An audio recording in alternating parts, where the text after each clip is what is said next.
Hello friends, તો આજે આપણે બનાવીશું એકદમ ટેસ્ટી એવું સરગવાના આપણે પરાઠા બનાવવાના છે. તેના માટે મેં સરગવો લઈ લીધો છે 200 ગ્રામ જેવો. તો આ રીતના સરગવો લઈ લેવાનો અને એને આ રીતના નાના નાના ટુકડા કરી લેવાના. તો આ પરાઠા એકદમ સરસ અને ટેસ્ટી લાગે છે. તમે જોઈ શકો છો મેં આ રીતનો સરગવો લઈ લીધો છે. તો ચાલો તેને આપણે સુધારી લઈ. એના આ રીતના આપણે આટલા ટુકડામાં આપણે કટ કરી લઈશું. તો બધા હું કટ કરી લઈશ આ રીતના. તો એકદમ સરસ રીતે આપણે એને સુધારી લીધો છે. તો ચાલો તેને આપણે બાફી લઈશું. એના માટે કુકર લઈ લીધું છે આપણે. મેં ધોઈને લઈ લીધો છે સરગવાને. તો આપણે કુકરમાં એને સરગવાને લઈ લીધો છે અને હવે એમાં પાણી લઈ લઈશું આપણે. પાણી આપણે થોડુંક જ ઉમેરવાનું છે. અડધી ગ્લાસ જેટલું મેં પાણી ઉમેર્યું છે.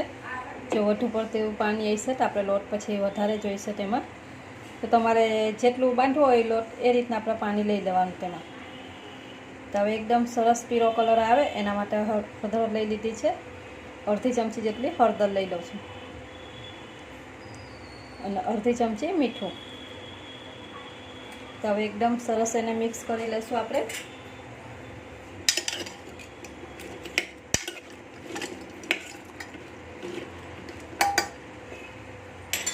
તો ચાલો હવે આને આપણે 4 સીટી કરી લેશું. 3 થી 4 સીટી કરી લીધી છે. તો કુકર એ ઠંડુ થઈ ગયું છે તો આપણે ચેક કરી લઈએ તેને.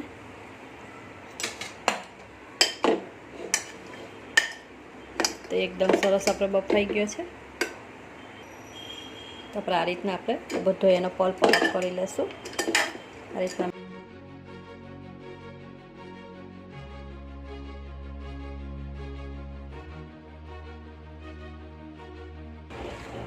આ રીતના દબાવીને બધું કાઢી લેવાનું છે. તો તમે જોઈ શકો છો એકદમ સરસ રીતે પલ્પ કાઢી લીધો છે ને. આપણે જે હળદર પાવડર નાખ્યો હતો એટલે એનો કલર સરસ એકદમ પીળો આવ્યો છે. તો 1 કપ જેટલો આ પલ્પ નીકળો છે મારે.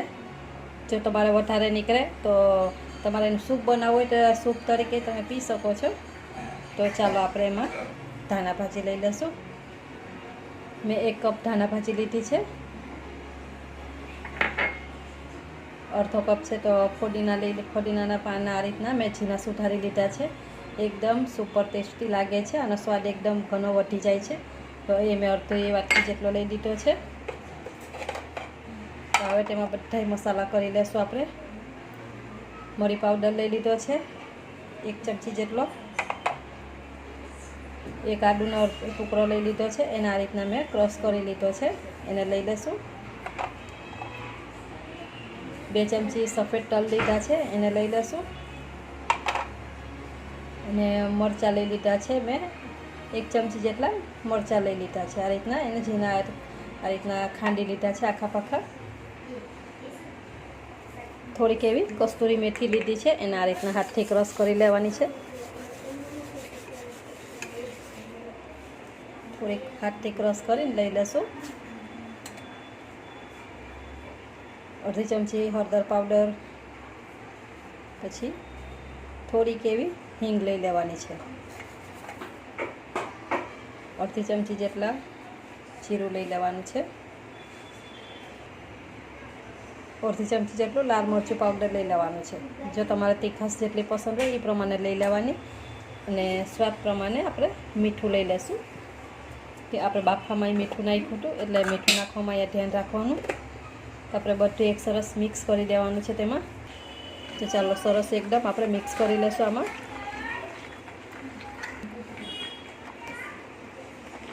આ રીતના એકદમ સરસ ટેસ્ટી પરાઠા બને છે ફ્રેન્ડ્સ. તો તમે આ રીતના એકવાર ટ્રાય કરજો. એકદમ સુપર ટેસ્ટી બને અને હેલ્ધી છે. તો ચાલો આપણે એમાં લોટ લઈ લઈશું. 1 વાટકો લોટ લઈ લીધો છે. પછી લોટ બાંધતું જવાનું અને આપણે લોટ એડજસ્ટ કરી લેવાનો. જો લોટ આપણે થોડોક જોઈ તો ઉપરથી લઈ લેવાનો છે લોટ. મેં 1 વાટકો અમને નાખ્યો છે. જોઈતા પૂરતા આપણે લોટ વાપરશું. અને મોણ માટે આપણે 1 ચમચી જેટલું તેલ લઈ લઈશું. પરાઠા જેથી કરીને એકદમ આપણા સોફ્ટ બને. તે એકદમ સરસ આપણે મિક્સ કરી લેશું.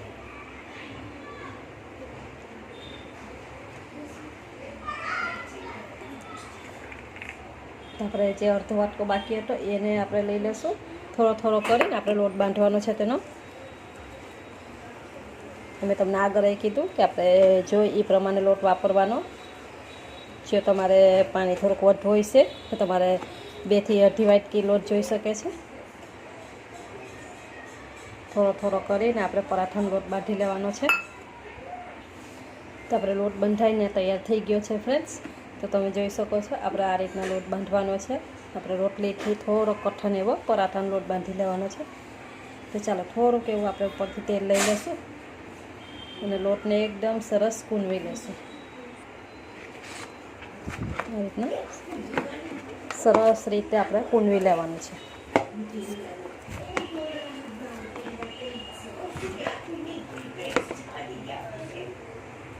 તો આપણો એકદમ સરસ લોટ બંધાઈને તૈયાર થઈ ગયો છે. તો આને આપણે 10 મિનિટ માટે સાઈડમાં રાખી દઈશું. તો 10 મિનિટ થઈ ગઈ છે તો આપણો લોટ એકદમ સરસ થઈ ગયો છે. તો આપણે હવે એના પરાઠા વણી લેશું. તો આ રીતના આપણે એક ગુંડલું તૈયાર કરી લીધું છે. ગુંડલું થોડું મોટું લેવાનું છે. આપણે એને પરવાળા બનાવવાના છે એટલે મેં ગુંડલું થોડુંક મોટું લીધું છે. તો આ રીતના આપણે કોરા લોટમાં એને કોરો લોટ લગાવી લેવાનો આ રીતના. ચાલો આપણે એને વણી લેશું. તો એકદમ સરસ વણી લેવાનું છે આ રીતના.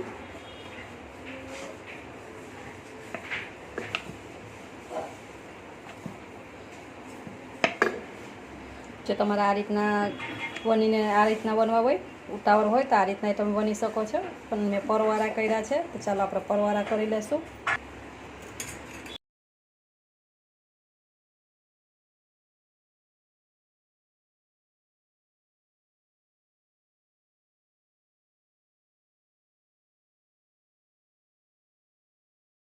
તો આપણે પરાઠું એકદમ સરસ વણાઈ ગયું છે. તો આપણે તેને શેકી લઈશું.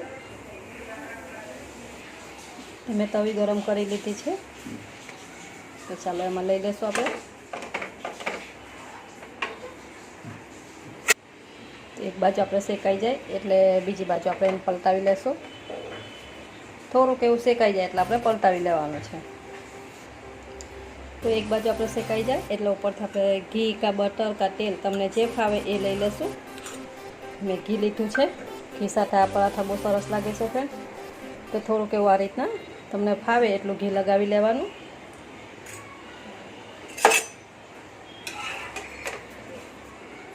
પલટાવી લેવાનું છે આ રીતના. હવે એ જ રીતે આપણે બીજી બાજુને ઘી લગાવી લેશું.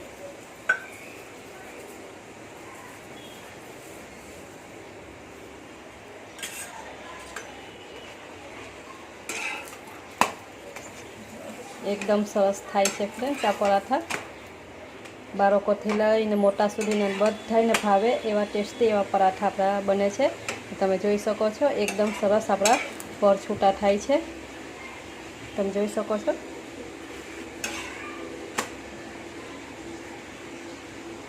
ક્રિસ્પી બને છે.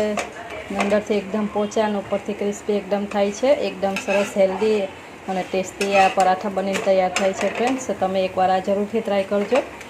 જે નાનાથી લઈ અને મોટા સુધીના બધાને ભાવે એવા આપણા પરાઠા બનીને તૈયાર થઈ ગયા છે. તો ચાલો એને કાઢી લેશું એક ડીશમાં. તો આપણા પરાઠા બની અને તૈયાર થઈ ગયા છે. તમે જોઈ શકો છો એના પર એકદમ સરસ ફૂલે છે ફ્રેન્ડ્સ. એકદમ છૂટા પડે છે. તો જો આ પરાઠાની રેસીપી તમને ગમે તો એકવાર જરૂરથી બનાવજો અને મને કોમેન્ટ કરીને જણાવજો કે તમને પરાઠાની રેસીપી કેવી લાગી છે. તો તમે આને દહીં કાં પછી ખાટું અઠાનું કે સોસ ગમે કે લીલી ચટણી ગમે છે તેની સાથે તમે ખાઈ શકો છો. એવા પરાઠા બનીને તૈયાર થઈ ગયા છે. એકદમ હેલ્ધી અને ટેસ્ટી. બાળકોથી લઈને મોટા સુધીના બધાને ભાવે એવા પરાઠા બની ગયા છે. તો જો રેસીપી તમને ગમે તો રેસીપીને લાઇક કરજો, શેર કરજો અને હજી સુધી ચેનલને સબસ્ક્રાઈબ ના કરી હોય તો ફ્રેન્ડ્સ સબસ્ક્રાઈબ કરવાનું ભૂલતા નહીં. તો આવજો, મળશું નવા વિડીયોમાં.